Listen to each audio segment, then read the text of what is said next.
Hello, everybody. My name is Lewis Lee, and this is Plan and Traffic, where we talk about cars, boats, trucks, and anything you put gas in every Thursday night at 9 o'clock Eastern. And we are live on YouTube and Facebook. So you can tell your friends that are into cars or anything like that to come check us out. And you can interact with us in the chat room. And, we just have a good old time with the fellas. Tonight we are talking about mushrooms being made into leather. So leather mushrooms. And if anybody has any experience with it, please jump in the chat and let us know. How's it going, Ray? Very good, Lewis. And of course, when we talk about interior and sewing and leather, we always think of you because that's another one of your fantastic hobbies and one of the things you mastered in life. Yeah. So we're going to learn from you tonight. Well, we're going to learn together because I know a little bit about the mushroom stuff. It came into play probably 2 or 3 years ago. Okay. It started in California because they wanted to get rid of leather, the animal activists. Right. So they came up with this mushroom, and it looks pretty close to leather. All right. So, see, I'm learning something already. I thought when you were going to talk about mushrooms, you were talking about a pattern or a design and or pattern of the material, but you're talking about the material being made from mushrooms. Yes, and it's an alternative to leather. Wow! And I'm going to pull it up on the screen now, but it really looks good. Now these. What kind of mushrooms are these? These got to be very specific mushrooms. I'm not sure. I never got into that deep, but let me see here. I know portobellos have a pretty thick skin on them because I grill those suckers. Yeah. Okay, they changed up the thing here, so let me. Hold on. The screen share. I'm not sure what kind of mushrooms. That's a good question. Let's go here.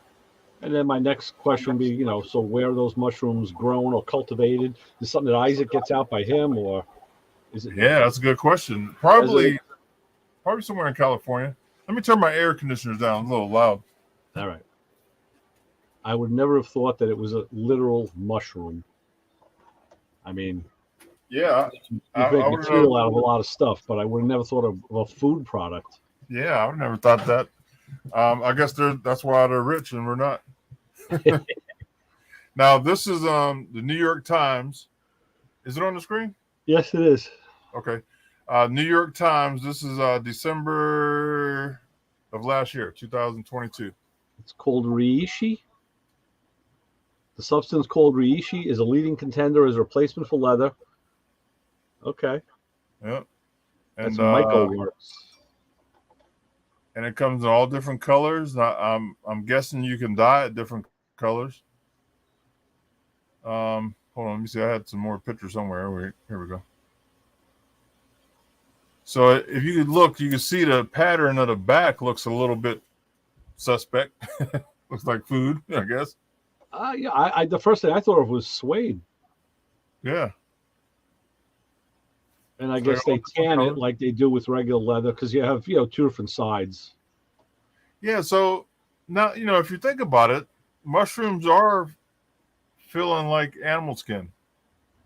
Now, in a way, yeah. I mean, it's got that kind of texture, springy texture, but it's like thick, thick, and it feels thick and resilient yet organic.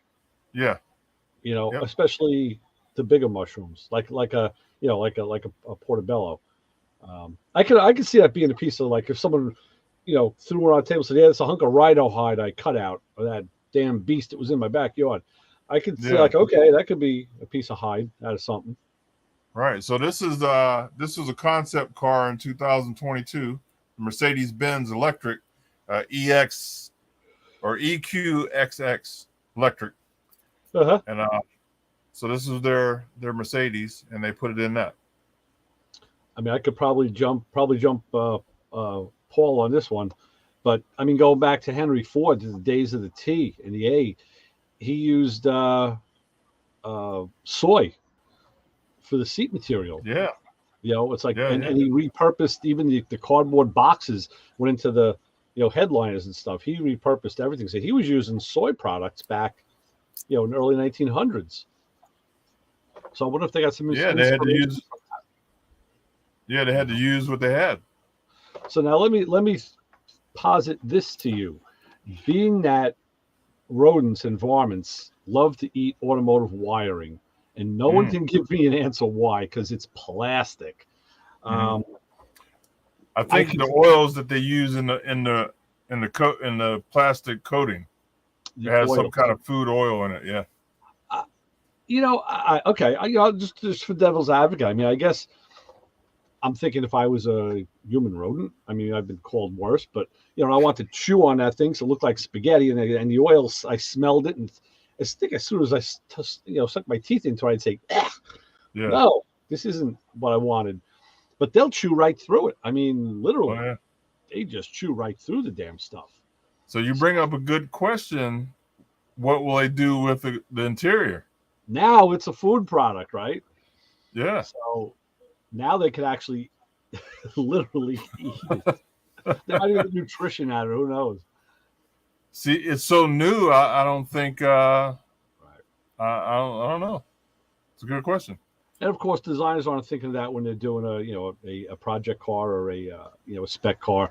Yeah, but I always like to think down the road when things are in use and cars are on the street and in driveways and in garages. I had possums nest under the hood of my car once. I mean, they brought their own food. They brought a bunch of leaves. They nested with leaves, and that's what caught on fire.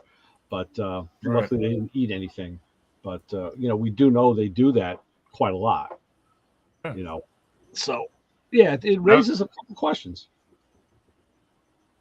And I don't think it is that cheap either. I was looking around a little bit on one of the companies, and they're selling purses for big bucks. Really? I seen a purse on here, $3,000.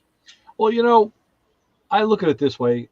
Maybe because it's new and it's kitschy, and somebody of name is involved in a project, they just put their price on it because there's a thing in the advertising world. If you make something and sell it for a modest profit, if the price is too low compared to other products, people are going to think it's crap. If you price it, overprice it, people think, oh, it must be good because, look how expensive it is. And we all know that doesn't always play out. But, I mean, my daughter's a fashion house, so she buys clothes and accessories. And I tell her she's nuts. And she says, well, Dad, what about those tools you have? How much did you spend on those? I said, yeah, well, they can make me money. So we go back and forth. But I get the concept. She's buying something that's going to last her a long time. And I do know you can buy good shoes, crappy shoes, and good shirts, crappy shirts. So, I mean, her stuff is, she's getting the Snap-on of tools of clothes, not right. Just like you with tools. Well, yeah. So I entertain the conversation because I see where she's going, and my argument is, of course, I have utility out of what I buy. I can use it. I can do something with it, and I can even make money with it. What's that, Louis? Mm-hmm. I froze up. I didn't hear anything you said. Yeah. Okay, let me turn off my. I was saying my argument with the tools is I can. What? You good? Yep. Okay. The argument with the tools was they can, you can do things with it. You can use it. It is a tool. You can do something with it, and you can even make money by using them. So, whereas the clothes are just a fashion thing. So. Yeah. All right, let's get the fellas in and see what they say about mushrooms. Right.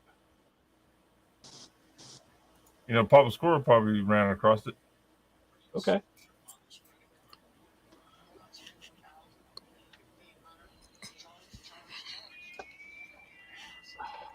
And my computer. Hey, Paul. Papa, Jim. Everybody's waving except for Jim. There you go. Now he's on board. Good. Also have to unmute myself. So, what do you guys think about this mushroom thing? You know, Paul. What do you, I mean, I know you know about the soy stuff with Ford. I'm sure you know that story. Yes. And again, you bring up the critters. We don't know what kind of longevity there's going to be. We don't know what kind of durability there's going to be. I would like to question the manufacturing process. Not necessarily what type of mushroom. Some mushrooms are edible, some are not. Some make you think weird. There's so many things to say, but I'd like to know the scientific chemistry process, even if I don't understand it, because I'm sure they're using some kind. If you're trying to use plant-based material in place of a living animal, are they using whale oil to manufacture this stuff? Yeah. I think is a legitimate question. Yeah. I don't know. I didn't see that article, so I hadn't read it. I don't know if they addressed any of that or not. I mean, yeah, what do you have to do to a mushroom to make it, act like fabric? I mean, because you need big pieces of it. You're not, The other question I have for the people that are introducing this stuff to the market is, did the Nagas go on the endangered species list and we can no longer get Naga hides? Well, yeah, back in the 70s. Yeah. God, I remember Naga was so exotic that about 75, 76, one of the guys we knew went down to Mexico to get his car done in Naugahyde. Yeah. No. They weren't on the endangered species list in Mexico. No, they're not. Yeah, I was going to say that. They went to Mexico to get it done.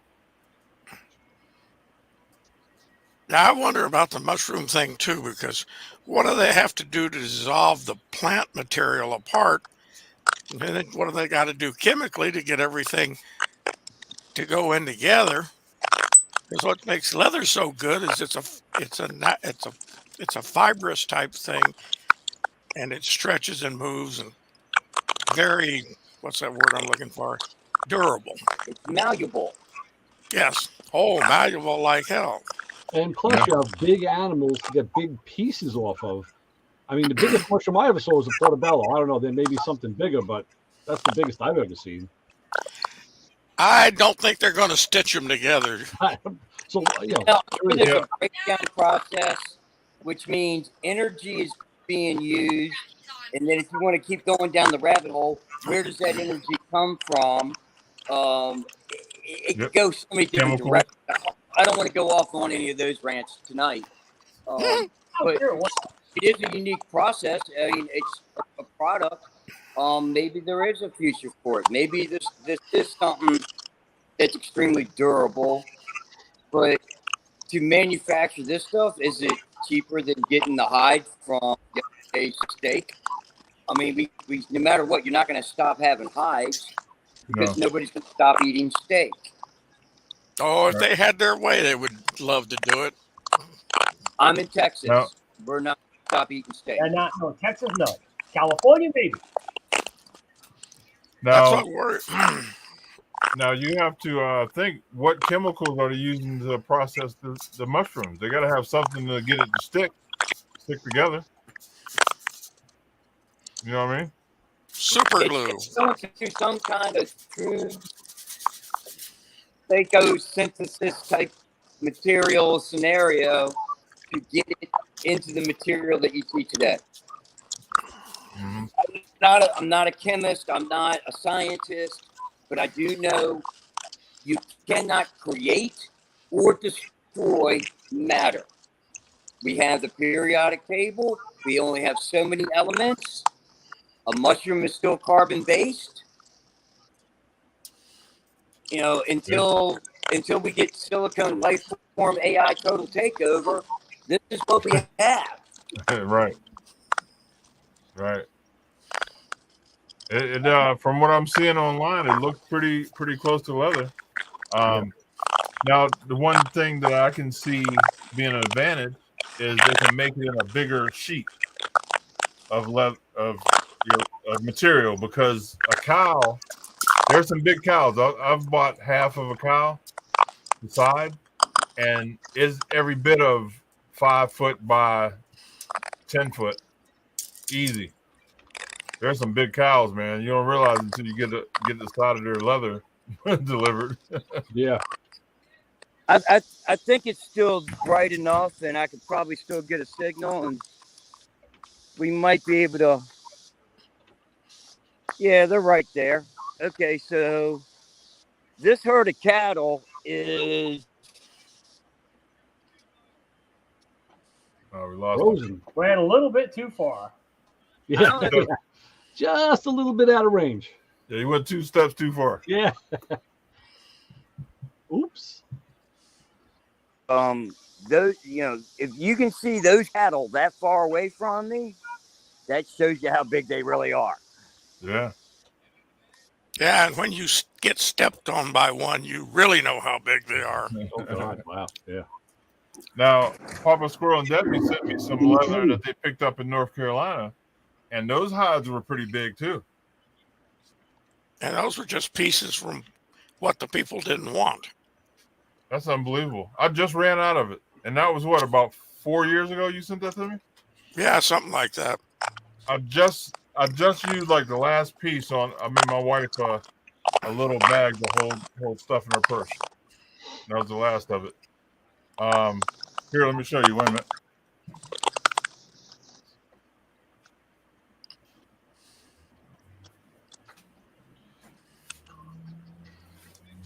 So this is some of the leather that Papa Squirrel sent me. My coat. Oh, wow. Beautiful leather, and they were big pieces. It was like they cut out like a 10 by 10 piece of leather, and then they didn't want the rest of it. Well, the way it was explained to me is these were bought by people who were making custom motorcycle seats and things like that. All they do is find what they wanted, cut it out, and they throw the rest of it away. Oh my goodness! Well, they're going to charge the customer. Yeah, They charge the customer for a full hide. Yeah, they sure do. Full hide is a full hide. Some are a little larger than others, but there's so many square yards or 1 yard or whatever in a whole hide. So you're going to pay for a whole hide to do one motorcycle seat. Yeah, because they're going to Sometimes find the most. They're going to find the most perfect piece they can. The rest of it, they don't care about. Oh man, I care about it. That's some beautiful leather they sent. You guys sent me some nice stuff. I made a lot of stuff out of it. I made my wife's boots. I made a whole bunch of stuff. I mean, that was some really nice leather. Some metal shaping Foreman bags. Yeah, I'm making some for Arco. He needs some for some of his classes, so I'll make you some too. So I got a lot of remnants. So I talked to him earlier today. He's doing very well. Mm-hmm. Yep. When I was painting the bus last week, he was my tech support. I had to keep calling him. I was like, "Bro, my gun ain't shooting right. Tell me something." So he helped me through it. He walked me through it. I started priming the bus, and I couldn't get a fan. Wow. I had my compressor up too high. I had, a whole bunch of little things, and he told me a couple things, and it worked out pretty good. Yeah, it all adds up, that's for sure. Yeah. Then I had to put some reducer in. It was kind of thick, so I put some reducer in, and then it started flowing pretty good. What are you going to do about the roof? I'm going to use this RV coating. It's a white coating that you put on top. So what I'm gonna do is mask it out and then roll it on the roof. It's white. Something reflective, like you would see on the top of a trailer, or because you don't. That was my main concern. Was, oh wow, this thing's gonna look badass. Oh shit, it's not gonna be very comfortable on the inside. He's gonna be miserable. Yeah. Yeah, I'm doing the RV thing. They sell a coating for it. Okay. Yep, it's a waterproof coating and it's white, so reflects. Yeah, silver, white, anything that's going to be reflective, Mm-hmm. because it's amazing. Especially once you come down and visit me, it's going to get hot. I'm gonna learn something new, huh? Yeah, you're gonna learn. Damn, you're gonna learn that wood will melt in the heat. Yeah. Yeah, I'm gonna make sure I have a lot of solar panels on the roof to keep my air conditioners rolling. I think when I came out here, I checked. I can't check right now, but I'm sure one of you guys could check, because if I check, I'll lose you. I think it said 91, feels like 102. Ooh. All right, I'm in a long sleeve shirt. The door is down on the garage. I got a fan on low behind me. Let's see what it actually is in here. I'd say it's right around 9, but I'm Got thinner blood than me. Yeah, right. Oh, yay.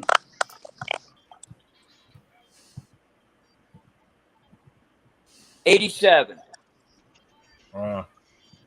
87 But- is 8 o'clock there. 8:20. It's 8:30. It's 8:30. The sun's going down. So yeah, I'd like to get my hands on some of that mushroom and try it out, see how it sews. I like to play with it. Be nice to play with, yeah. Yeah. If it's the replacement for leather, leather's what's used in pre-war roadsters. Anything that was an open car had leather interior because the leather repels water. I'd like to know what its durability is to the elements. Yeah. Hell, let's get whoever to sponsor us some, and I'll put it on the interior of the roadster I'm building. We'll go run the thing cross country. We'll see how it does to the elements. Yeah. Yeah. I'm gonna reach out and see where I can get it. Somebody's mic is throwing a lot of crunching noise. It's a lot of crunching noises, yeah. Let's see. Can you individually block each one of us out to figure out who it is? Yeah. Let's see. You can, yeah. You just No, mute the it's mic. not Papa Squirrel. It is. No, not Jim. Is it me? Might be me. It is you. That stopped. Oh, wait. Nah, it's still there a little. I think it was me. Maybe it's here my air conditioner. Hold on. Let's see. Is it you, Ray? I'm going to bring your mic volume down. No, why isn't it letting me do it? Let's try this. It's no class. No, I just brought Lewis's mic all the way down.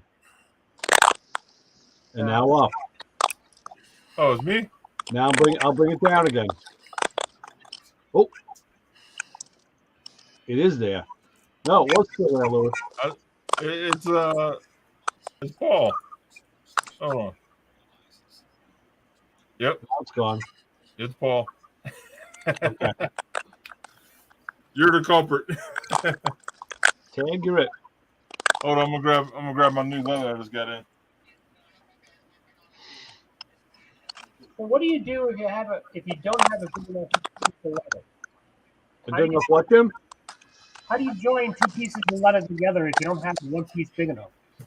Yo, that was my question before. Like I said, a cow is big and mushrooms are small. How do you? Maybe what they do, since it's organic, is maybe they do sort of a melding process where they roll it out and it just presses. But then I would think it wouldn't be as that durable. So I don't know. Well, it depends on how thick it is too. Yeah. I guess they make mushroom compote. So I just gotta order leather in. So this is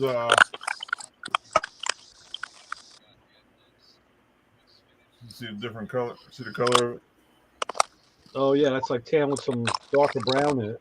Yeah, so I got this piece in, and I got this was for my motorcycle seat. Right. All right, guys, I'm going to go ahead and cut out, go back up to the house, and maybe to clear out for you all if I'm not on. All right, Paul. Thanks for hanging out. All right. Thanks for having me on, Lewis. Talk to you later in the week. All right, be careful. So long. So I got a bag to make, and I'm gonna work on my motorcycle seat. Yeah, nice. I'm gonna redo the whole thing. I'm gonna do some fancy stuff on it. I think. Uh-huh. Do some advertising. Do some tooling. Yeah, that'd be nice.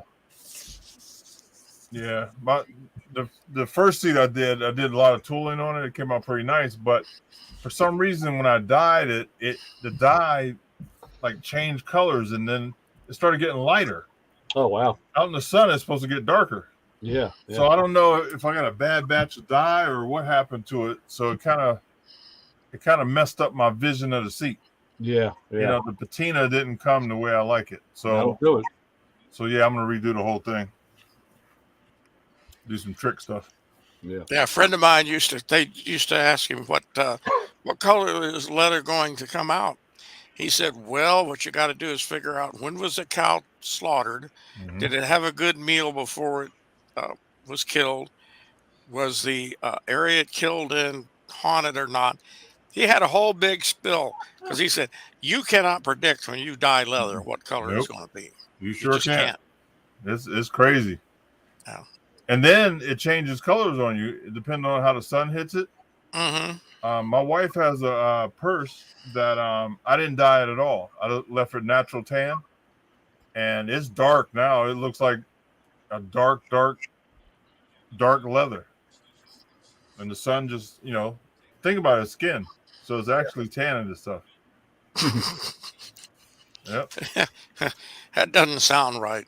It don't, but that's what happens. Yep. It's an incredible medium. I'll tell you what. Strong. Think about leather straps that people use for heavy duty stuff. Oh yeah. I mean, you can do a lot with leather. It's crazy. And what's even more impressive is you can find straps from the 1800s that are can be still used and strong. Yeah, as long as they condition it. Yeah. Yep. I love it, man. I'm so mad at myself that I didn't find this when I was younger because I love it, man. It's so relaxing and yeah. Well, at least you did now, So. Yep. So anybody young that I talk to, I tell them try everything that you think you might like because you might find your thing. But that's the thing, something like that, like you wouldn't know if you like tanning leather or working with leather. Yeah, how many places even offer that? Is an experience for somebody. Yeah. It's like not many. The only reason, the way I got into it is I got a gift card for Christmas one time for Amazon. This is 10 years ago. So I've been doing it about 10 years, and I wanted a shoulder holster. Right. When I wear my suit, I wanted to be kind of fly with a holster on my shoulder. So I started looking on Amazon, and I'm starting to see these leather holsters. I was like, wow, these are pretty nice. And I was like, they don't look too hard to make. I think I could make one. So I went to I was saying the hobby store. Michael's? Pakistan? No. Pakistan? No, not Pakistan. What's the other one? Hobby Lobby? And then they had a bag of remnants of pieces of leather, a bag of it. So I bought that, and I bought some of the needles that they had, and I hand sewed my first holster. Right. Then a couple of my friends wanted holsters. I made them. Then my wife asked me if I could make a purse. I was like, I don't know. I'll try it. So my first purse, I sewed it by hand. And then the bottom half, I needed it sewed. So I took it to a friend of mine that owns a boot store, and he sewed the bottom on for me. Right. And then I bought my sewing machine, and I started buying all the tools, and just fell in love. Cool. Yep. So if anybody on Facebook or YouTube want to see my leather, you can go to Lee Custom Leather Works. You can see a lot of my stuff, my goods. Yeah. I was just looking through pictures of it. I've made a lot of stuff, man. It's unbelievable how much stuff I made. It don't seem like it because that's how Yeah, no. fun and nice it is. You know what I mean? It goes fast. Yeah. Yep. And that picture of the promo for tonight's show is seats I did for the Hummer. Oh, okay. All right. That's nice. Yep, that's one of my seats. Cool. Yep. So when I grow up, I'm gonna play with leather. That's why I was thinking maybe it was referring to a pattern, a type of like the pillow pattern. I thought that's what the mushroom referred to, but No. no. Yeah, it's a whole new thing. I'm gonna check it out. And like you said, it's so new, you don't know how long it's gonna last. You might put it in your car and 2 years later fall out in the street. And it might take off and be the next big thing. Yeah. I'm definitely going to play with it and see. So those designers, they both looked Asian to me. Yeah, they did. So they're probably not even in this country. They're probably somewhere else. So yeah, I guess we're not going to get them as guests. Yeah, I'm kind of curious. I wonder. I'm going to call. Now, see, the leather tanning company won't have it because that's defeating their right competition. Yeah, so I wonder where I can find it. I'm going to do some research. I know there are less and less leather tanners in this country because of some of the chemicals they use are classified as hazardous, and they have to have all types of containment centers. Because one of the last people in Napa here in California that tanned leather just quit.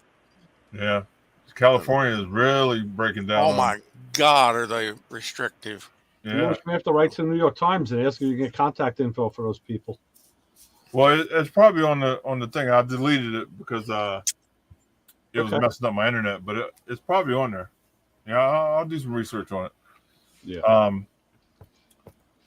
There's a new tannery that I'd like to go check out close to me. It's in Erie, Pennsylvania. So it's about an hour drive for me. So I'm going to go up there and take a tour of their plant one day, I think. I tell you, if you're in the right place in Ohio, you're close to everything. Yeah, not bad. Yeah, it's not a bad location. I get a lot of my leather from a place in Boston. Water. Wait, what's it called? Water or something. I forget what the name of it. Right. But they have some really nice leather. Kind of expensive, but ladies don't care. They pay it. I went up to the car show swap meet up in Rhinebeck this year, and I bought some shirts from a guy, and we were talking, and it ended up. I asked him because he had kind of a New York accent. I said, "Where are you from?" He goes, "Well, I'm from New York." He says, "But I don't live here anymore." I'm like, "Oh, okay. Where are you?" He goes, "I'm in Ohio." I'm like, "Really? In Ohio?" I got some friends in Ohio. What brought you there? And he said, "Really, it was my business." He says, "From Ohio, I can get anywhere. I can come to the East Coast. I can go west. I can go south. I can be anywhere within like 6-7 hours. Whereas if I was here, someplace to take me 10, 12, 14 hours, it would be a disaster." So it was really easy just for the pure business purpose alone is why I went to Ohio. And it makes 100% sense. Well, here's another thing too. It's cheaper to live here. Ohio or northeastern Ohio is really cheap. He actually mentioned that too. Yeah. Mm-hmm. Yeah. And we have I-80. So right. We're exactly halfway mark of Chicago and New York City. So all the mob people would meet here in Youngstown, right, for their meetings. Yes, and then a lot of them stayed here. Yeah. So they call us Little Chicago. Yeah. And bomb city or bomb city of the capital of the country. I know. Yep. Yeah. And I-80 is the main drug route. Wow. Drugs come in across here. They catch so many people. It's crazy. Yeah. What fascinates me about all the people they catch, think of all the ones they don't catch. Yeah. Well, yeah. And I was just watching one of those shows today about the at the airport where they do the they do a drug screening, and they stopped a box at Kennedy Airport, and it was a UPS box, and they weighed it and X-rayed it and everything. One of the guys said, "We're going to pull this off. I want to do a little more investigation," and they literally opened up the box and in the side walls of the box, they separated the cardboard, and that's where all the meth was. It was pressed flat Wow. in between the plies of the cardboard. And they said, I've never seen this before. This is a new one. And they said, but the problem is once we start, once we find ways of what these guys are doing, they'll find another way of doing their thing. And it was like 1.2 kilos that they found in this box. And I was like, man, that was something. Never expect to see that. Well, think about it. They make a lot of money. They can have scientists do all kind of stuff. Think about, they're making a lot of money. Oh yeah, yeah. When you have to haul your money in a semi truck, Yeah, you're making a lot of money. yeah. Oh yeah. Yep. So they can pay people to learn how to get around stuff. Well, basically, when they can afford to lose that kind of money, and it is the cost of doing business, they're making a lot of money. That's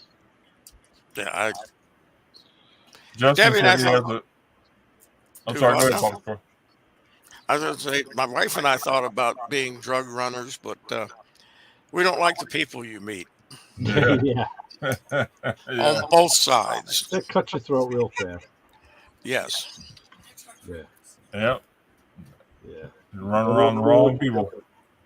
So Justin said he has a chromer up near Erie. Ah. That's good to know because I like chrome. Yeah. Chrome will get you home now. Yeah. Good to know. I have to get the info. Yeah, it's about an hour for me, Erie. Okay. Yep, Buffalo is like 3 hours. New York City, 6 hours. Yeah. I'm not too bad. Yeah, no, not at all. Not at all. There's Isaac jumping in. Oh, he might know some info on this. The drugs? So, Isaac, you're our either the drugs or the mushrooms. What do you know about? See the reputation you get, Isaac? Oh, poor coach. And his mom is watching. Come on. Sorry, Mom. Yeah, hola, mama. Well, I don't know anything about mushrooms. As far as the other, I don't know even if I do know. Right. Well, we're talking about the mushroom leather, and we're trying to find out. I know it's in California. They started it there, I believe. And we're trying to figure out where they grow the mushrooms. Have you heard anything about where they grow the mushrooms? I haven't out here. No, I didn't even know that they were doing that mushroom leather. I looked up a little bit earlier today, and from the small piece I read, and I really didn't get into it too much, but the small piece I read, it looked like they were making it out of the root system. At least the couple sentences I read. I really don't know. Wow. But this is the first I'm hearing about it. So I know in northern Arizona, and I'm sure it's the same in northern California, up in the where the trees are and stuff. There's a lot of mushrooms that grow, but I don't know what kind they are. What's the biggest mushroom you've seen, Isaac? I was listening earlier before I signed on. It'd probably be the portobello. Yeah, me too. Like you said. Yeah. I don't know if there are any weird desert mushrooms. I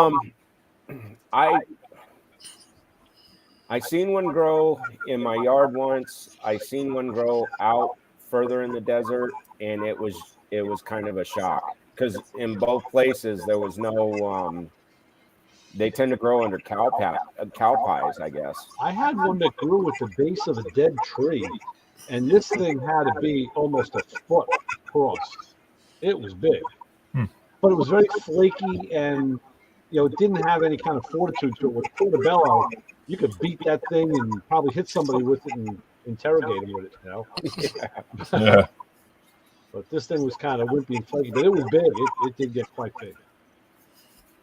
Yeah, so it looks like a nice product. I mean, from what I've seen. Yeah.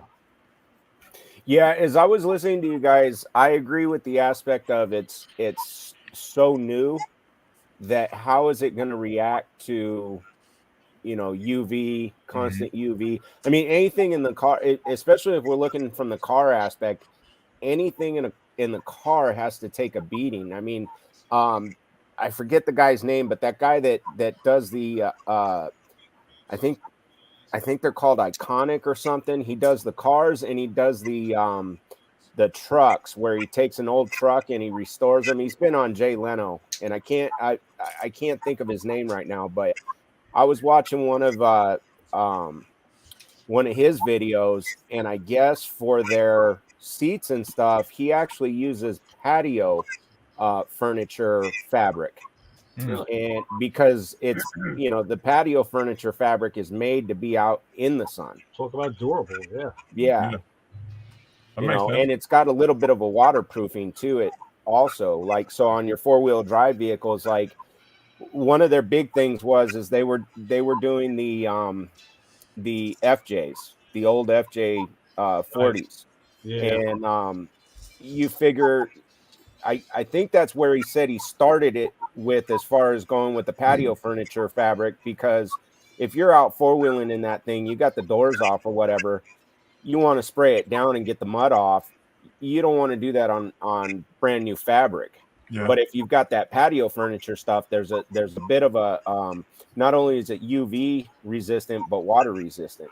Yeah.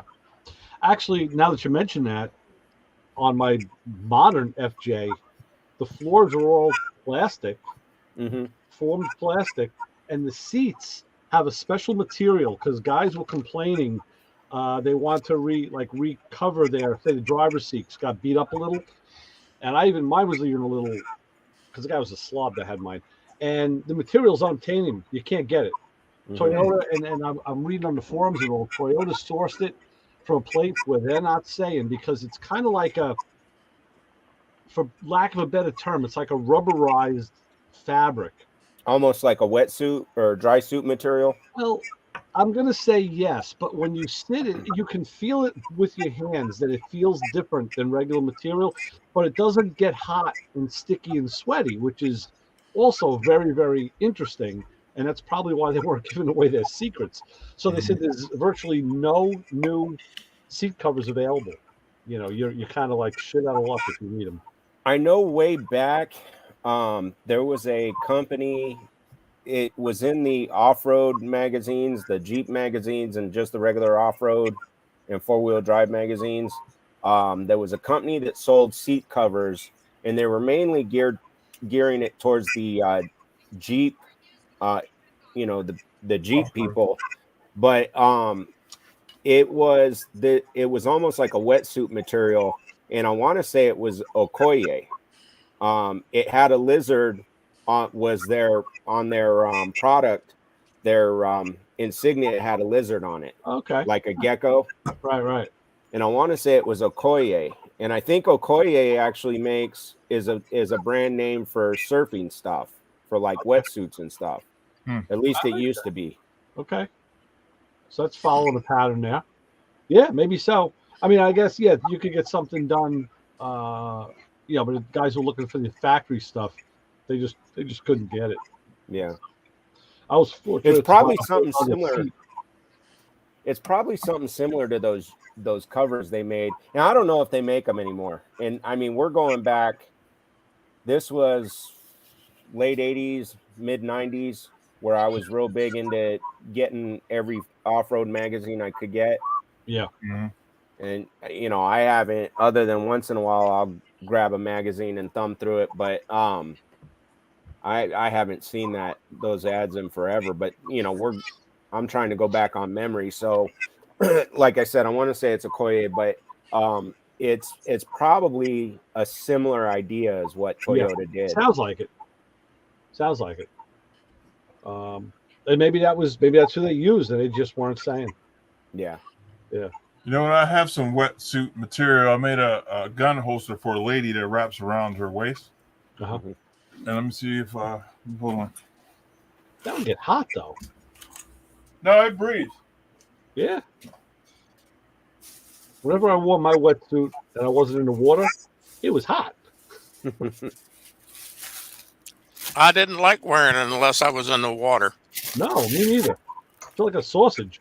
Yes. So it stretches and it feels waterproof like a Oh coating yeah, on that it. would. Well, yeah. Well, most wetsuits are it lets a little bit of water in and lets a little. That's how it keeps you warm because it Right. traps a layer of water between you and the suit, and that water warms up, and that's how you stay warm in a wetsuit. A dry Yeah, suit is if you're going into the extreme cold water. Yeah. Mhm. And they work. They work. All I know is whenever we go to San Diego, and it's been a few years, but first things first is you get me near the beach, you can't get me away from the beach. But the other thing is I just wear trunks and I Yeah. jump in. That's all I care about. Right. It's away from the desert and I get to jump in the water. Tell you what, Desert Boy, to bring you up here to New York, upstate New York, when they do a dam release day, we go rafting, and that's usually in the spring, and that water is cold. Oh It's yeah. coming from the bottom of that reservoir. You wear a wetsuit, you wear the boots, you wear the gloves, the whole nine, man. That water is cold. Oh, I believe it. I believe it. And man, it moves fast. They have, if you look up Arizona and look up the Salt River, they have a spot that it's north of Phoenix, and you go and you bring your inner tubes or whatever, and you go tubing down the Salt River, and I guess there's a couple different points where you come onto shore and they have a shuttle that'll take you back up to your car. Right. And same thing. There's a dam upstream that it runs year round in that area, but there's a dam upstream that sometimes they release Well, I said, this runs all year too, but you can watch those damn release days, and that's when you're going to get a really good ride. Yeah. It's been quite a few years since I've done it. Me too. A couple people I know just went up there, like I want to say a couple weeks ago.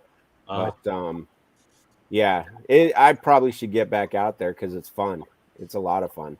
In fact, when we went last time, there was a guy with scuba gear and or at least snorkel gear, but in this one area he was diving down, and he told us he goes after a big weekend and he comes up with all kinds of necklaces, gold rings, and Let me take a look at something here. Yeah, I bet. I don't know if he gets a special permit to do that, but that's pretty cool.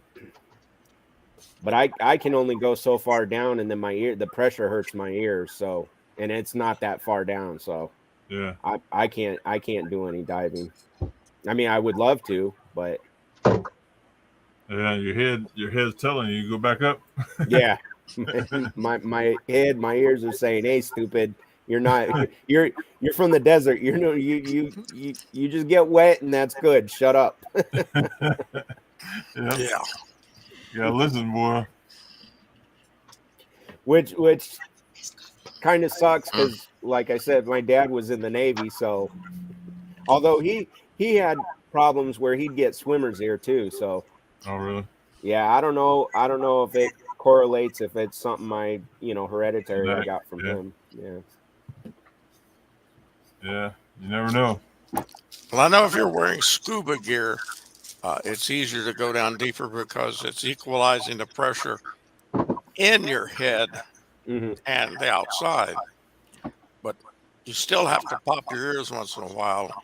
Yeah. And if you get carried away, your ears will bleed. That scares the hell out of people. Yeah, I've heard some stories. That'd be my luck. Go down there and blow up half my head out. I don't know if my son. I had to ask him when I see him tonight. My middle child. He's.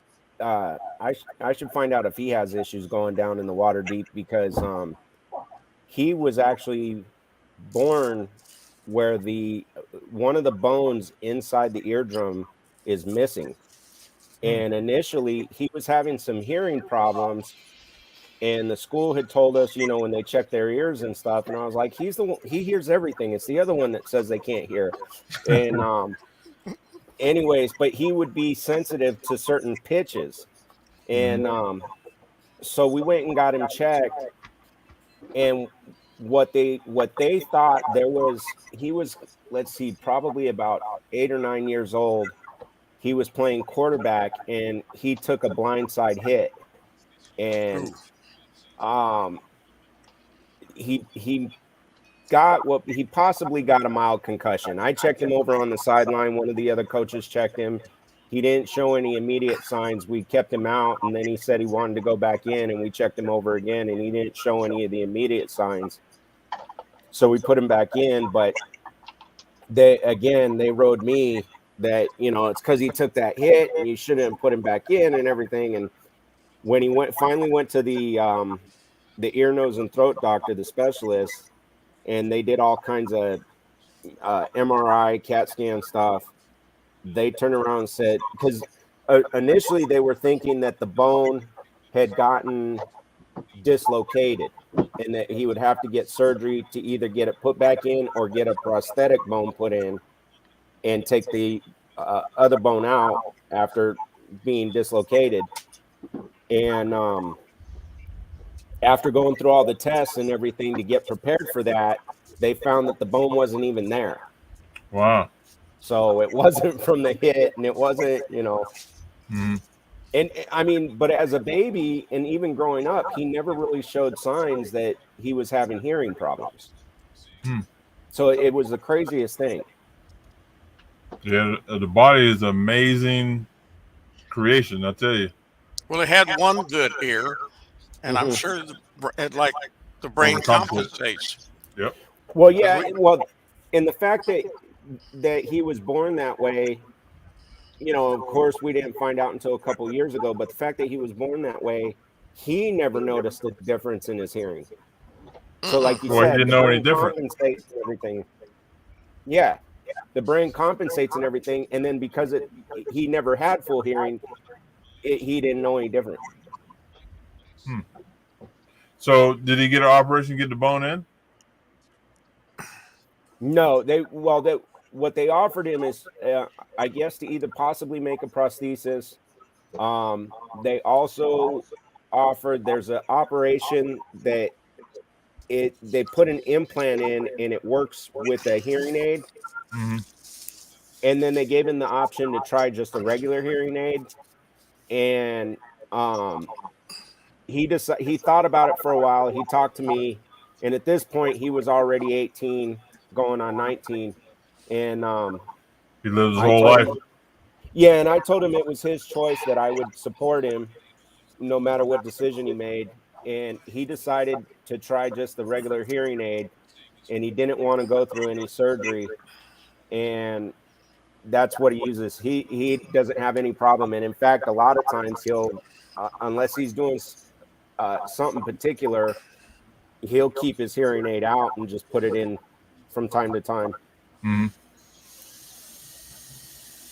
Well, that's good that he learned. He didn't know no better. I mean, yeah, he lived with it. Yeah, and that's my son, like I said, that played quarterback, and all these times I thought he was defined and not running the play. Well, you're not listening. Well, he didn't hear me. Yeah, that's funny. Yeah, so like you said, I'd like to see in a couple years what this leather's doing. The mushrooms. Like Ray brought up a good point. What about the animals? Are the animals going to eat? I think in California here, the pack rats and others will enjoy it because, you know, they're always looking for a good snack. Yeah. They keep eating the wiring out of my riding lawnmower. I keep threatening to go down there, and I don't want to poison them because my next door neighbor is very anti-poison or anything. Easier said than done. Do you know what type of animals are eating the wiring, Pop Squirrel? Oh yeah, mice. They're mice. Okay. All right. Yeah. Hey. What we do down here, because we have that problem with pack rats, one of the things I've heard is if you stick mothballs, you got to keep them dry. But if you stick mothballs like in the engine compartment, or if it can be in there where it's not going to get wet, there's also a product that Ace Hardware sells, and I forget the name of it, but it plugs in on your battery, or you can wire it in, and you can wire it in with a switch, and it's a little strobe light, and it uses very little electricity, but this little strobe light supposedly it annoys them and keeps them out. There's I'll have to take a look. Actually, in the rental garage I have, there was some mice. It's ironic because the woman feeds cats, but there were mice in the garage where my car was, and I told her I told her to get this. It's an ultrasonic. It's just a little device you can just plug it into an outlet, and it emits ultrasonic tone that we can't hear, and it repels the mice. I have one and it works. Yeah. I got one in the garage, and knock on wood, I haven't had any roads in here. And that thing, you can hear it buzzing a little bit. Okay. Yeah. Yeah, I didn't hear it, but that seemed to work too. I'm scared to unplug it. It might not work. Right. I wonder if that's the thing I've got. I've got a thing I found, and it's ultrasonic, supersonic, whatever it is. Mm-hmm. But on it says it's to repel bugs, or it might say pests, but I think it covers bugs and everything. And where I have it plugged in, we haven't had any problem with bugs. Or I might need to go get another one and plug it outside, get the prairie dogs and the mice away so the snakes stay away. Yeah. Oh my That's God. my bigger concern is the snakes. Yeah. Oh man. I'm scared of snakes. I'd rather fight a dog than a snake. I'd rather not do either one. I like that idea. When I lived out in the country, a snake went out the back door, and a snake went under the porch. I didn't go out the back door for about a month because I know he was waiting on me. He's gonna eat me. I know it. Yeah. Yep. That'd be one hell of a snake. It's gonna eat you. Man, look. You're a tall order. If I go fishing and the worm is too big, I won't mess with it. If I get baby snake. Baby snakes, right? Yeah, I used to be the one that was called out to kill the snakes and everything else. And I found out the best way to kill snakes when I was down in Texas, a little cheap 22. And I just wave it in front of the snake, and it'd start following the motion. Uh-huh. And before and without stopping it, I'd pull the trigger, blew the head off every time. Oh, Nice. yeah. You know, I was watching this guy. I was following this guy on YouTube. Him and his son. They're out in the prairie somewhere, and they do a lot of handgun reviews and one-on-one testings. They'll do different 38s or 57s or different calibers. And he did something on one video that really I learned a lot. He said they go to a lot of caves. They do some cave exploring, and he was going to do a test with the gun, and he says, "Oh, wait a minute, I got the wrong ammo in this gun." He says, "I got to take this out." And what he had was, and I think it was a 357, but the bullets had a clear top on them, and it was perfectly square, and there was shot in there, and Yeah, I've seen those. He goes, "This is my snake ammo." Yeah, snake shot. Yeah, I said, "Man, that makes perfect sense. A little tiny, like a little shotgun shell, but in a handgun, yeah, man. You're not going to hit a snake with a bullet, obviously, unless you pop a squirrel, dead eye. But I'm no dead eye. That was making the snake commit suicide. Well, with snake shot, you got a fighting chance. Yes. Now, my wife is listening, and she said, "I know it was longer than a month that I didn't go out the back door." Yeah. Now, she's the snake girl. She go mess with the rodents. I'll mess with the spiders, but she handles everything else. Right. There's a video out there. I think I've seen it on Facebook where you get those little videos pop up, and it was this older lady, like a grandmother, and they're in this. It's right by this house. It's all this, it might be down south or somewhere where it's green.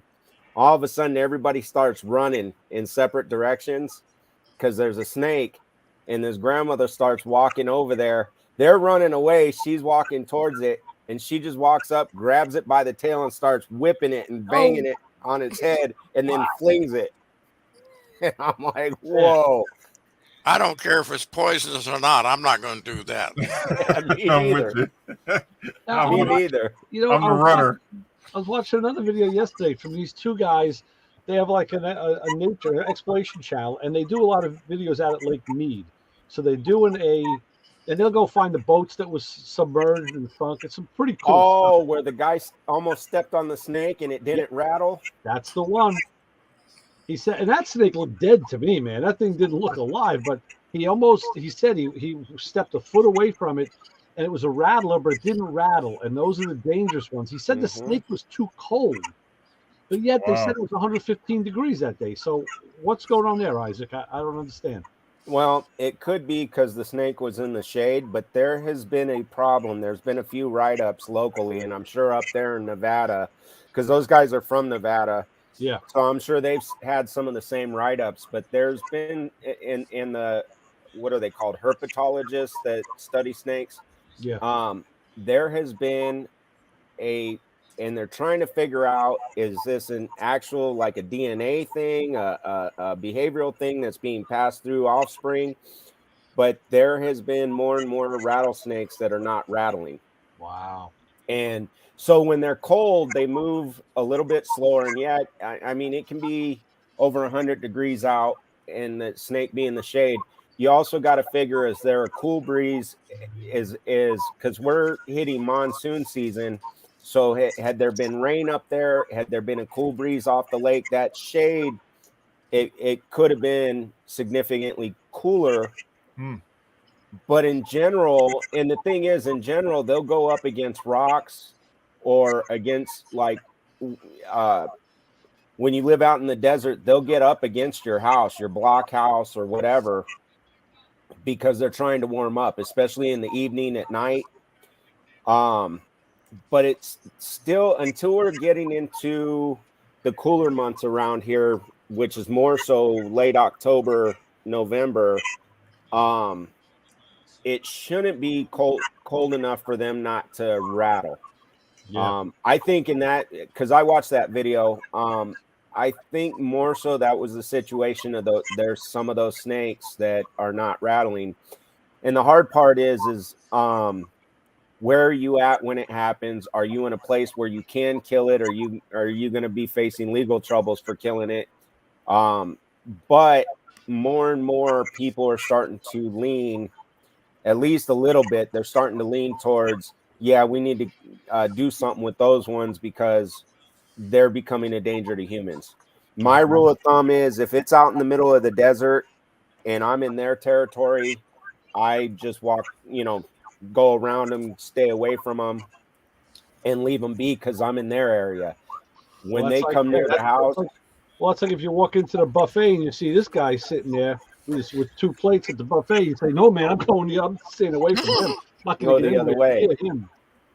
But the thing is that now if they're on my property, and most people around here feel the same way, is all bets are off. If it's a poisonous snake, it's dead as can be, because I've got my children, I've got my wife, and I've got myself, my animals that I'm concerned about, and I'd rather take them out. And now they're on my property, now they're in my territory. Right. But if I'm out, like I said, if I'm out and about, aside from the fact I if they're the type that aren't rattling, there's an issue and a safety issue for people. But realistically, for me, if I'm out and about and I'm in their territory, that's their area. I don't want somebody coming in my house because they don't like me and trying to do me in. Right. So as long as they rattle, I'm fine with it, because I'll do what they want. I'll stay away from them. Yeah, exactly. No, but yeah, I feel like the way you do. I used to kill snakes for no reason. Then I got to thinking about they're really good mousers, and they keep the rat population down. And I hate rats. Yeah, I know there's people that make pets out of them, and not me. Michael Jackson did that. There was a guy here in town that was my family was friends with, and he used to make pets out of rattlesnakes. Woo. He had them in cages in his house. Now, I bought a lot of somebody's leather tools and some leather, and they had some snake skin in it. Mm-hmm. I had to have my wife come out and get it out. Come get this stuff, man. I don't even know where it is. I think might have threw it away. Yeah. Remember, Lewis, if they're dead, it won't bite you unless you grab the head after it's just been killed. Listen, they're creepy. I don't even want to touch the skin. She had to come separate it. I don't blame you, Lewis. There was back in '98, I was working at the mines, and I got off shift. I was headed home, and just right off the property, there was a snake. It was like a Texas-sized snake. It was a rattlesnake, and it was taking up almost 2-lane road. It was taking up almost one full lane. But here's the thing: it had been run over numerous times, so it was dead. As I come around the corner and I saw it, I knew it was dead. But it creeped me out so much as I went over it, I lifted my feet up off the floorboard. so I understand how you feel. That was creepy, man. Everybody's got phobias. They don't have to make sense to you. Just respect them. Right. Yep. So when I'm out there in the bus out west, I got to carry that snake stuff to put all the way around the bus, or Hell yeah. the snake away or something they call it. Hell yeah. Snake off. Sneak away. Yeah, believe me, I'm gonna have a big barrel of it. That's not what bothers us. What gets us is ants.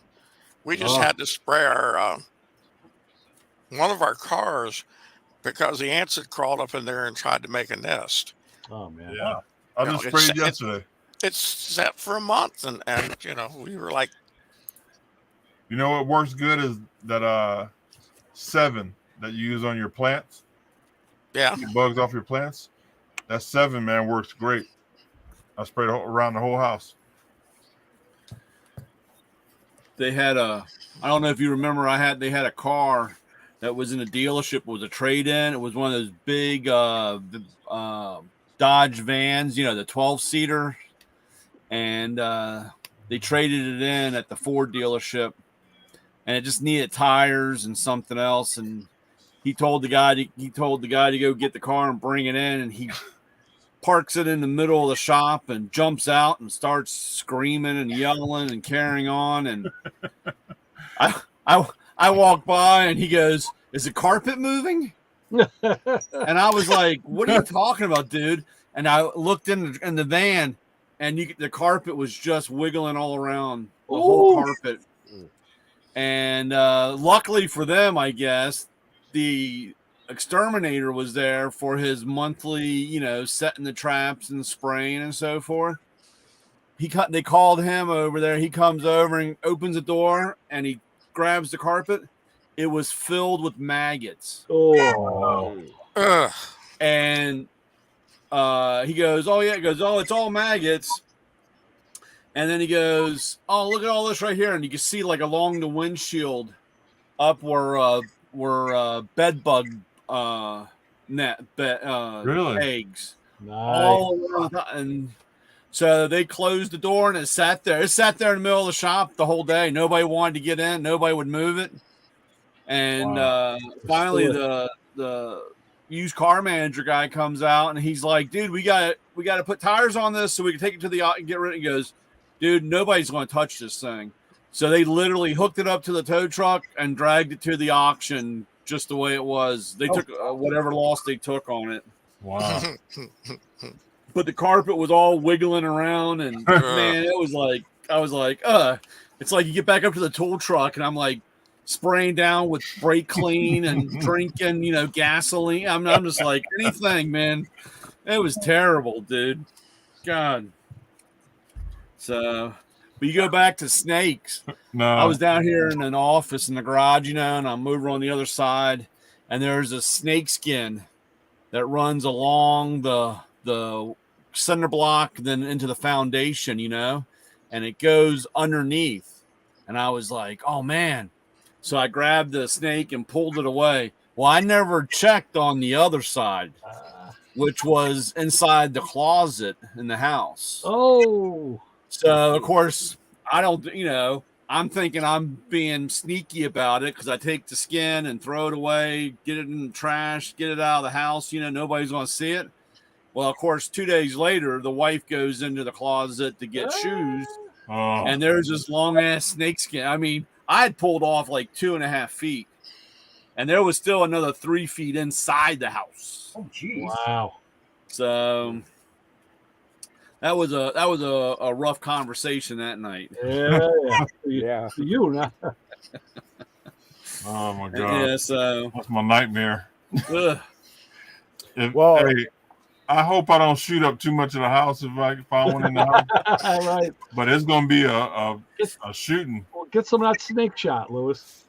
I'm gonna get more than that. I'm going flamethrower, everything. Well, don't worry, you have a pup, you have a dog. You're gonna go James Bond on it and just barbecue. He'll take care of the snake for you. Don't worry. Yeah, We got a cat too, man. But man, we had a mouse one time. The cat didn't move. Yeah. The mouse walking over him and everything. The other day, about 3 days ago or so, I stepped outside to smoke a cigarette. My wife was smoking, and she's sitting in her chair. I went outside, sitting in a chair. It's in the evening. It's dark outside already, and I was listening to a podcast, and I had my little speaker in my lap. I was connected on my speaker, and I had my phone charging on the bar, and I step outside, and I had gotten a couple rolls of chicken wire to I'm gonna attach it to the fence at the bottom, and then put it down into the ground, onto the ground, and then bury part of it to keep the dogs from digging out, but also to keep snakes from coming in. And one of the rolls was behind the chair, and one of the dogs got up against it, and he stepped on it in just a way that as it went down, it didn't just fall down, it came down slowly, and it pressed into my back, and then it pressed a little harder, and all I could think was is snake. And I jumped up, the speaker goes flying, and I'm trying to catch it in the air, and it goes and hits the sliding glass door. I'm like almost hitting the door myself as quick as the speaker is. And my wife's going, "What the hell was that about?" And I'm like, "Something hit me in my back. Something touched my back." And I turn around, and the dog moves, and it's the stupid chicken wire. I grabbed the chicken wire and I flung it into the yard. I'm with you, bro. But man, I got moving quick. I watched a guy who was 6'2" and about 220 pounds in the Air Force. Jim was jumping from rocks to rocks in this area out near a dam in Idaho. And as he jumped, he saw this rattlesnake. Turned out it was a skin. But I've never watched somebody that big fly. He touched 1 foot down on that rock, and he was in the air again. We laughed our ass off. And luckily, he had a sense of humor. Otherwise, he could have beat Dan and I to a pulp. See, I gotta go buy some of that snake away stuff tomorrow because I'm starting to itch. Let's go back to leather. Oh my god, that's terrible. The mushrooms. Yeah, mushrooms. So, Justin, you know anything about the leather? I don't. That's kind of a new one. Yeah. Somebody, I'd put in the Facebook chat thing for ideas, for different shows, and somebody had put the leather. I think it was Tyler. So that's what. Yeah, somebody did. That's the first I'd ever heard of it. Yeah. So I'm gonna try it out. I'm gonna see if I can find a small piece. I don't want to spend too much money on it because it might not be worth nothing. Is it You expensive? got my curiosity up. I've never heard of that before, so now I gotta go find out what it is. I'm curious to see how it sews. If it sews up pretty good. Yep. All right, guys, time for me to bill. Later, All right, Jim. Jim. Hey, you have a good week. Jim. Okay, he's gone now. We can talk about him. Are we all lost? So listen, Was I'm Is it working on expensive this stuff? bus. Oh, I don't know. I had to check it out and see. So I'm working on this bus this week, and when I'm telling you, I was so beat when I was done. I sat on the bed. I could barely take my clothes off. Wow. You're exercising muscles you don't use. Oh my God! Up and down the ladder and reaching, stretching and painting. Man, I was done. Sun was hitting me in the face. Sun would take a lot out of you. Yeah. Mhm. look like you got a little bit of a tan too. Yeah, a little bit. Yeah. I gotta be careful. I'm gonna start getting pulled over. Yeah. Yeah.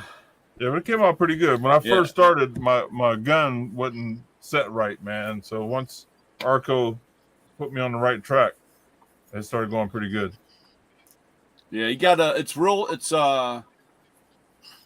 I mean, you can make a lot of improvements just with the right air pressure and Mhm. adjustments, and it's almost like welding, where you have to kind of have a scrap piece and practice a couple times, Yeah.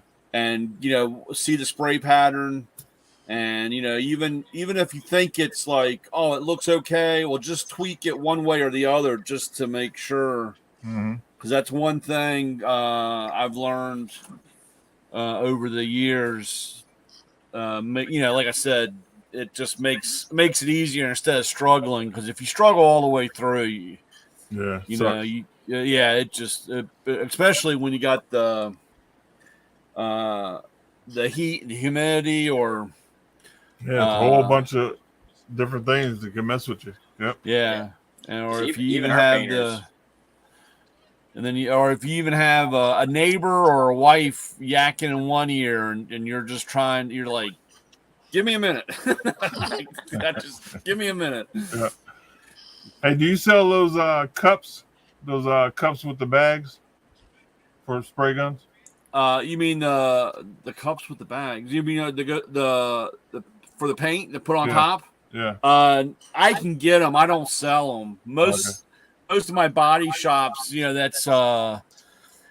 that's supplied by the painter, the paint company or whatever. Or they have a deal with using their stuff. I don't. Right. It's very rare. And if anything, if I buy it, it's a bulk of 100 cups or whatever. Mm-hmm. So, yeah, I like to try those cups. They got plastic liners. Easy cleanup. Yeah.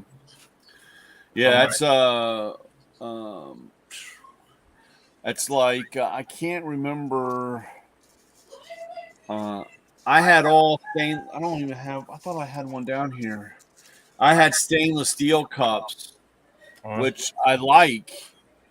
The only problem is you gotta make sure you clean it out, because if you're doing like if you have a clear, or even the paint, if you have any on the threads, when you close the top, it ain't coming back apart, dude. I mean, and that gets a little expensive with the stainless steel butt cups. Yeah. And the plastic ones are supposed to be. I know guys that try to save them, but they're priced right, or when you buy them in bulk, they're just use and chuck, and you don't have that problem. Mm-hmm. Was that a Harbor Freight gun that you got? I started using the Harbor Freight for the primer. That's my primer gun. But then I have a I can't think of the name of it. A little bit nicer gun for paint. Yeah. But my Harbor Freight one, I thought it was a gun, so I switched out to my other gun, and it was doing the same thing. So I needed to thin the primer, reduce it, and change my settings. So Arco helped me out on that. So once that happened, then it started flowing pretty good. But I blew an hour and a half trying to get this gun to shoot. Yeah. I was so frustrated, man. I was ready to go in the house. Yeah. No, it's like I said, it's again, it's like I said, it's just like doing anything, welding or painting or whatever. You gotta find a big piece of cardboard and lay it up against and look at your spray pattern. Yep. And tweak on it a little bit. And the most important thing, I know a lot of the problems, and I sell a lot of them, are needles, the needle seats, or the needle in the seats, because they get bent in the gun when you pulling on the trigger. Mm-hmm. Like if you don't clean it real well and the paint freezes up on that, and then you force it, it will bend that needle. And then, of course, when you go to use it, it's not a true circle that for the air to flow through, and you get all kinds of blotches and spray pad. I got guys. I go in and see guys. They'll take the needle out, and they're over there beating on it with a hammer, trying to straighten it back. They're rolling it on the ground to make sure it's level. And then they say, "Do you have any needles?" And I said, "Dude, I just sold my last one, man." But it's just those little things on those that you have to really it's finicky, real finicky. Yeah, real finicky. Hey, speaking of which, do you have any ratchets? I was using mine to beat in some nails on the house. I got a whole box of used ones for you. Don't worry. Use that 1/2-inch one. That's good for nails. The 1/2-inch hammer. Yeah, no, driving in nails with my ratchet. I had to work at a friend's house this week. I had to diagnose the wiper motor on a '69 Corvette. I've never seen more controls in the middle of a circuit for a wiper motor in my life. But regardless, I brought a bag of, what I thought I would need, mainly my power probe and some small electrical tools. I forgot to bring my good LED lights, and I didn't bring any sockets or anything. But now when I go back, I will. Because he has a tool cabinet, but he brings me like the box of SK sockets. So okay, I got one of them, and the plastic is in. It's just literally like all these sockets thrown in there with extensions and 1/4-inch ratchets, and and it's like every brand is metric and American. I'm like, oh my god. So you go to the screwdriver drawer, and it's just this field of. So I pulled out this little Phillips head, like a #1 Phillips. I'm like, I've never seen an end so pointy. I said, this thing is so shot. You could use it as an awl. He's like, oh, is that bad? I'm like, yeah, that's bad. And then, like every drawer was just the same thing, just like everything. I mean, okay, the ratchets were with the ratchets, and wrenches were all with all the other wrenches. So like you're rooting through, just rooting through to try and find like a good 1/2-inch wrench. It's like, yeah. It was funny. Like 2 weeks ago, I guess I did a $10 trade-in for any old screwdriver. Towards a new set. Up to. So that went over pretty good. Boy, I got some really interesting screwdrivers. Oh, wait, it was $10. The screwdriver gives you $10 off towards a new screwdriver set. Yeah, up to 8 screwdrivers. Oh, okay. So you trade in 8 screwdrivers. It's $80 off on a set of 10 on the screwdrivers, and I was really surprised. I had done that many years ago, and I had actually gotten some decent screwdrivers. Oh, I bet. Yeah. I had gotten some decent ones, and so then what I do is I just throw them in a 5-gallon bucket, which is over by the door, and then people see it and say, how much for a screwdriver? And you tell them, $10, and you can resell them, Well, this last batch I got was like you're talking about. The Phillips were so pointy and sharp. They were look like, awls, and you can make a tattoo needle out of it. Oh my God. The flat blade screwdrivers were all bent and mangled to no end. And yeah. Well, and I needed a really small. Then I'm working on his Mustang also, because he's got, 2 cars that needed some work. So I said, let's look at the Mustang. So what was I doing? I was going to adjust the points, but no, I wouldn't need that small screw. I needed a really narrow blade straight slot, and he had one. It was like a It was like an Exolite screwdriver with like a 4-inch shaft. But the end of it, I asked him, I said, how did you do this? It was like half of a clutch head. Yeah. The flathead was like twisted, like perfectly twisted. I was like, I don't know. I said, he goes, oh, you think that can be fixed? I'm like, I might be able to straighten it out. I said, but I'd leave it like that. I said, because it is so perfect. It's like, how'd you do that? Yeah. He goes, I don't know. But I had a guy today. He goes, "Oh, are these repos?" And I said, "Well, yeah, I guess they're trade-ins." And because they love repos. I mean, so he's like digging through the box of screwdrivers, and I find that so amazing that you said that. That guy, if it's repro tools, guys want them. They'll buy them. Oh yeah, I mean, I'll have trade. I got a whole shelf full of trade-in air ratchets. I mean, air guns that are perfectly fine. I mean, I've gone through them.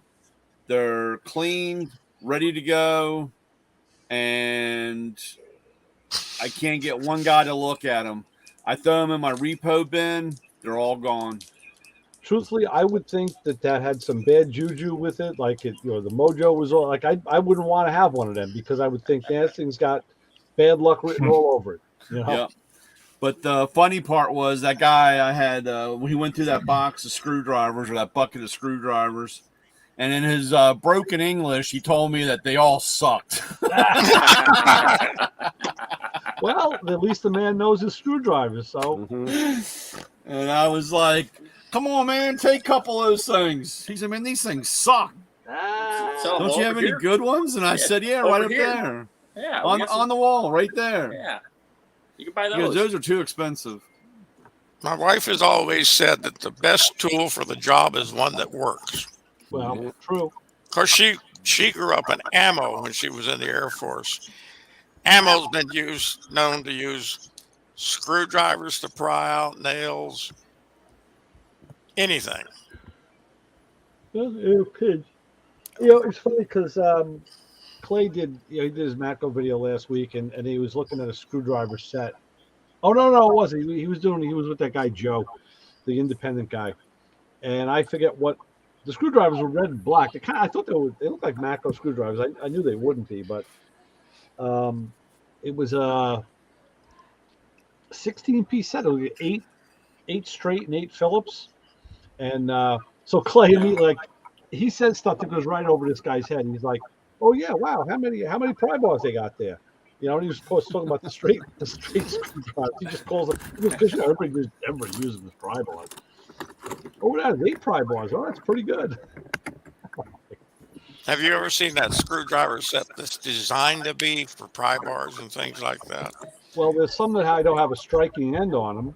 That you can strike. This those are the pry bars, right? Those are great. Those are designed to be pry bars because so many people are using screwdrivers for pry bars. This one company decided, why not just Well, I don't, the ratchet as a hammer is a little bit of a stretch. But I think if you had to leverage something, what screwdrivers of course I'd use, it's a lever, man. Use that thing. It's a natural, is what I'm saying. Yeah. Yes. No stretch in the imagination. That's my wife's attitude. Yeah. If it starts to bend, though, she goes and gets something else. Get a bigger one. Right. A bigger one. Yeah.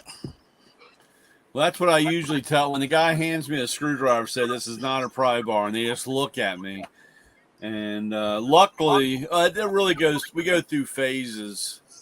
It depends if they get somebody new in the warranty department because you'll send in, and they'll send them back saying misuse, not warranted. Yeah. So, and then you gotta throw them in your next batch, and hopefully get somebody different. Okay. Did you have any guys laying down on the tool truck floor this week, Brian?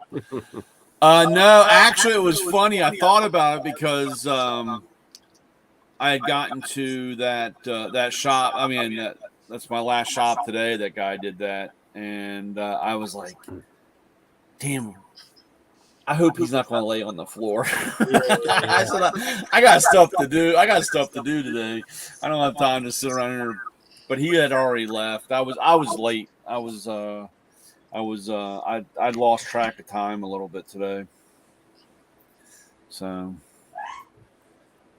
and then I got home, and today was what is that?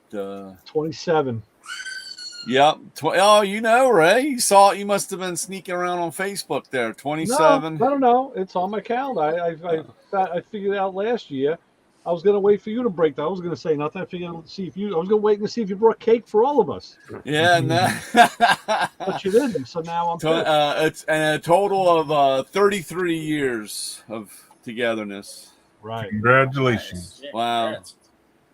It's a long time. Congratulations. I asked the wife. Because now you can tell Brian's status because now he's back in the basement again. No more. Yep. I had I asked Jenny today. You think it'll be another 27? She said, "I don't know." Another 2 weeks. Yeah, I don't know, man. I got but actually, I was out. What was it? Good side vision. Thank you. Tuesday. Bartender for how many years, Dad?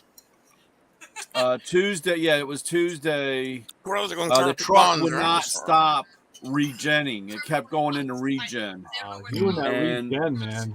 And so I sat around, messed with it. It took me like 2.5 hours to get home. Got home and I played around with it, and I started.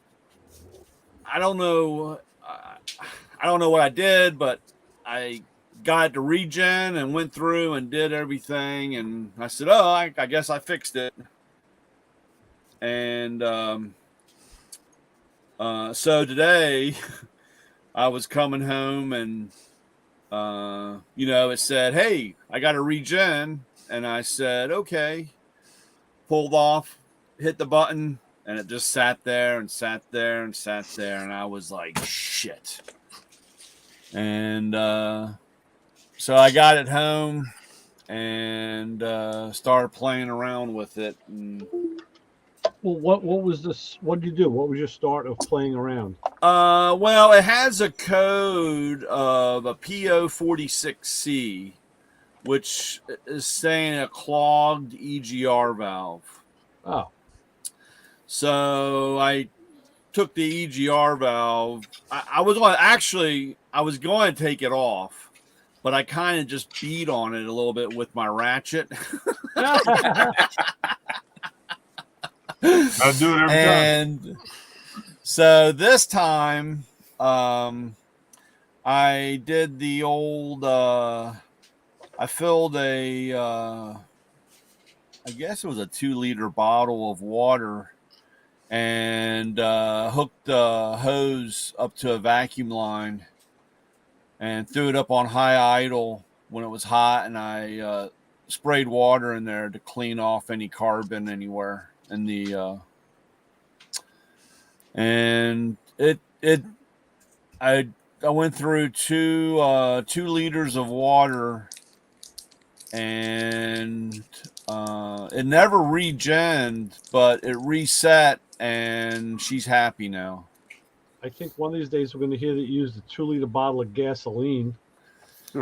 Now We're still alive. I can't talk about stuff like that. Yeah. I don't have any more problems. The problems are solved. Yeah. You shouldn't talk about stuff like that. So I don't know what I'm going to do. The problem that I have is everybody I talk to, they say, "Oh, we just replace everything." Oh, great. And I'm like, well, I don't understand why you just can't fix it. He goes, well, because of the age of the vehicle and the age of the components, I replace one thing, you'll be back 2 weeks pissed off because something else is bad.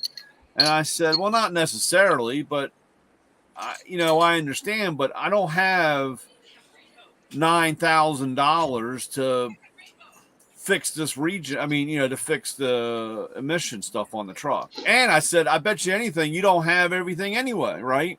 Right. And they're like, well, no, we know there's a little bit of a problem with some of the def heaters. And, instead of that, we just might have to put a whole new tank in. Of course, that's why I add about X amount of money. And I'm like, dude, I'm not an ATM machine. And the money tree, the quarters I planted in the backyard hasn't grown into trees yet. You know what I'm saying? So, Yeah. Do you have a Mercedes-Benz engine, or what do you have? I have a Isuzu. It's Okay. a Isuzu. It's a 5.3, I think, 4-cylinder. Diesel, turbo diesel. So, a friend of ours had a Mercedes-Benz 1-ton commercial van, and she used it, and it told her that there was some item that needed to be replaced. So she goes to the dealer and says, "Can you fix that?" "No." "Why not?" "We can't get the part." yeah. "Why not?" "They don't make it." "What am I supposed to do?" "We don't know." "Move out of the county?" It was something to do with the exhaust regen, whatever. Yep. She traded it off to somebody who was going to live in Oregon and got herself another one. Yeah. That's crazy because we have some of the coming stuff, it's got like, almost a year back order date for stuff to come in. And I don't even know, like I said, what are you supposed to do? You need the vehicle, and I can't have it sit there. I don't know. It's just really aggravating. Start living like the Cubans. Figure out ways to fix it by hand on your own. You got to turn it into a 56 Chevy. Yeah, exactly. Maybe. Where's that? Hey, we're still alive. I shouldn't say this, but maybe I'll yank the motor and put an LS in it. That's what everybody else does, right? Where's Terry when we need him? Oh, he's gonna pop up right now. Yeah, he's gonna pop up. Did somebody say LS? He said that Coyote guy said LS. Yeah. I got that on video. We're gonna get him. Right, I don't guys. know. It's very aggravating, and like I said, I mean, I understand. I mean, most people. I mean, there's a lot of people. I mean, time is money, and they can't have the truck down, so they don't care. Just replace everything. But I just, like I said, when I had it at the dealer for this, basically the same thing. I mean, I've gone. It's starting to get bad again. I mean, I've gone. Last time I took it in, it was $4,800. $4,800, and I drove the truck for 2 weeks, and the check engine light came back on. And I went back to the dealership. Went back to the shop, and he said, "Yeah, it's going to be." He goes, "It's going to be another $4,000." Oh. And I'm just like, "This is ridiculous, dude." Load parts cannon, ready, aim, fire. Yeah. Fire. So, and I don't know. I mean, I could probably. I only have a little generic reader code. I mean, my other scanners, I don't have. I sold it. That fella Kenny that I follow, Rencho with Kenny. Yeah. He did a video about a scanner. It looks like a launch, but the name is King something. So it's a knockoff. It's kind of like what Autel did, but it's like they knocked off the launch because he went through the menu and showed all the cars it services, and half of them, more than half of them, you never even heard of. Way, way, way overseas. But he said, and there's another guy I watch who uses a scanner of theirs, which is a tablet based. Now I know his. This is a guy who's out of Pennsylvania. He's out of State College in Pennsylvania. But his, I know, costs around $900. This one Kenny just did, it was just selling for $175 on Amazon. Yeah. Tablet based and did a lot of cool stuff. It did ABS, it did ABS bleed, SRS, stuff like that. Pretty cool. I asked him if he could put me in touch with someone in the company and get him on. I'll get him on the show. And yeah. No, actually, I mean, a lot of that stuff, and it's funny because you were talking about all these weird names in there. we have the same thing, and people are like, well, why do I have this Suzuka or whatever? And I said, well, that's a Volkswagen division. Volkswagen owns those, and it is overseas car.